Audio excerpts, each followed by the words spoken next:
Biotech Auto, športový koncept prináša príbeh, Symbiotex, súboj o čistý hokej. Štadiónom sa ozýva ostrý zvuk korčúľ režúcich ľad a dunivé nárazy pukov o mantinel. Zápas vlkov vrcholí a každý meter ľadu je vybojovaný. Jakub a Lukáš idú na doraz, ich telá sú v plnom nasadení. Pod im steká po tvárach a dresy sú ťažké od vlhkosti, ale túžba po víťazstve ich ženie vpred. Hokej je tvrdá hra, kde poriadny výkon vyžaduje nielen silu, ale aj špičkovú starostlivosť o výstroj. Po víťaznom zápase chlapci zamieria do hokejového obchodu priamo na štadióne. Jakub si značením vyberá novú helmu a rukavice, ktoré ešte voňajú výrobou. Beriem k tomu rovno aj modrý Symbiotex Air Clean, nech to zostane navždy čisté, hovorí odhodlane. Lukáš si prezerá svoju starú, doudieranú výstroj a povzdychne si. Vie, že jeho korčule už volajú o pomoc. Keď sa chlapci vrátia do šatne, udrie im do nosa známy v úvodzovkách hokejový parfém. Jakubova nová výstroj je zatiaľ v bezpečí, no z Lukášovej tašky sa začína šíriť neviditeľný, hustý zelený opar. Je to pach potu a vlhkosti, ktorý sa zahryzol hlboko do látky. Človeče, Lukáš, tvoja taška už nepotrebuje vyvetrať, tá potrebuje protichemickú jednotku, smeje sa Jakub a preventívne si zakrýva nos. V najtmavšom kúte Lukášovej kočule, ukrytý pod vložkou, je pleseň menom Efús.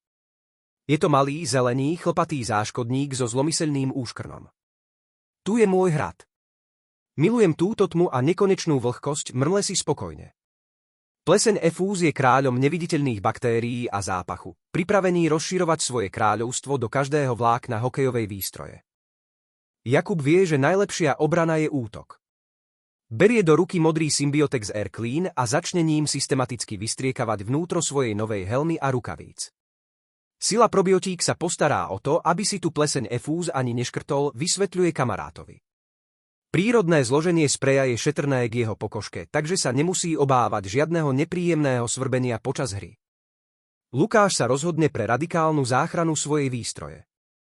Namierí Air Clean priamo dovnútra svojej starej korčule a poriadne stlačí rozprašovač.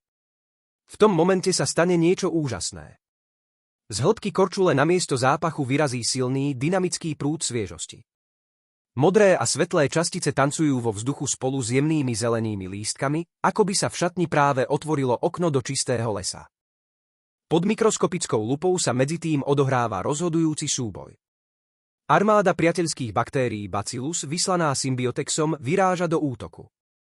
Pleseň Efús sa snaží udržať svoje pozície, no proti čistej presile nemá šancu. Dobré baktérie Bacillus ho energicky vytláčajú z každého záhybu, požierajú organické nečistoty a zanechávajú za sebou dokonale čisté prostredie. Vzduch v celej šatni sa mení.